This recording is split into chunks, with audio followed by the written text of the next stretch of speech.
Windows 7 কিভাবে active বা reactive করব তা এই ভিডিওতে সম্পূর্ণ দেখানো হলো।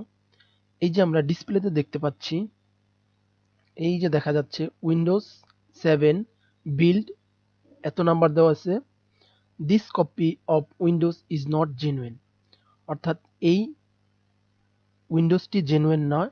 এটাকে জেনুইন করার জন্য আমাদের কিছু সেটিং করে নিতে হবে। চলুন তা দেখে আসি। সর্বপ্রথম স্টার্ট মেনুর সার্চ বক্সে লিখতে হবে সিএমডি। লিখলে এরকম একটি আইকন চলে আসবে। এখান থেকে কিবোর্ড, এবার মাউসের রাইট বাটন ক্লিক করব। ক্লিক করলে রান অ্যাজ অ্যাডমিনিস্ট্রেশন দেখা যাবে, এটাতে প্রেস করব। প্রেস করলে এই যে ইয়েস চাবে, ইয়েস দিব। দেওয়ার সাথে সাথে এইরকম একটি ইন্টারফেস চলে আসবে।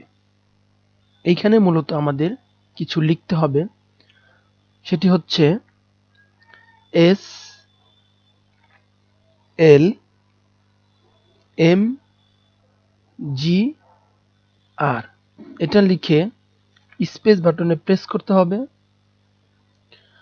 এরপর মাইনাস, উপরে যে মাইনাস দেখা যাচ্ছে, এই মাইনাস ক্লিক করতে হবে। দেন REARM,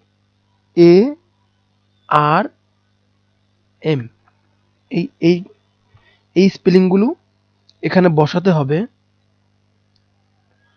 এরপর জাস্ট এন্টার প্রেস করবেন, একটু ওয়েট করতে হবে।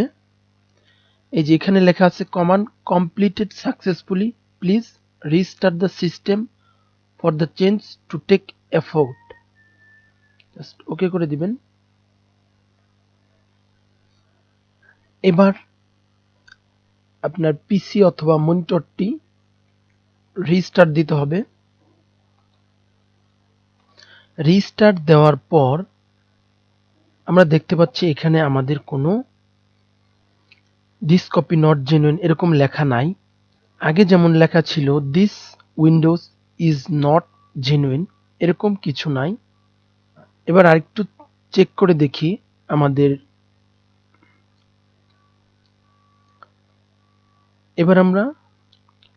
এবার ডিসপ্লের সেটিংটা দেখি। এই যে দেখুন এখানে সব শো করছে, হাই কালার সবগুলো এখানে শো করবে। যেমন এটাকে দিলাম, এটা দেওয়ার পরে এই যে দেখুন আগে যেমন এটা আসতো না। নেক্সট ডেস্কটপ ব্যাকগ্রাউন্ড ক্লিক করলে এই যে দেখুন অটোমেটিক চেঞ্জ হবে।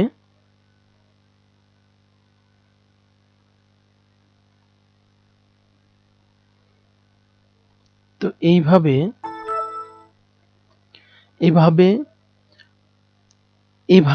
উইন্ডোজ 7 অ্যাক্টিভ বা জেনুইন করে নিব। যদি ভিডিওটি ভালো লাগে চ্যানেলটি সাবস্ক্রাইব করে পাশে থাকবেন। আল্লাহ হাফেজ।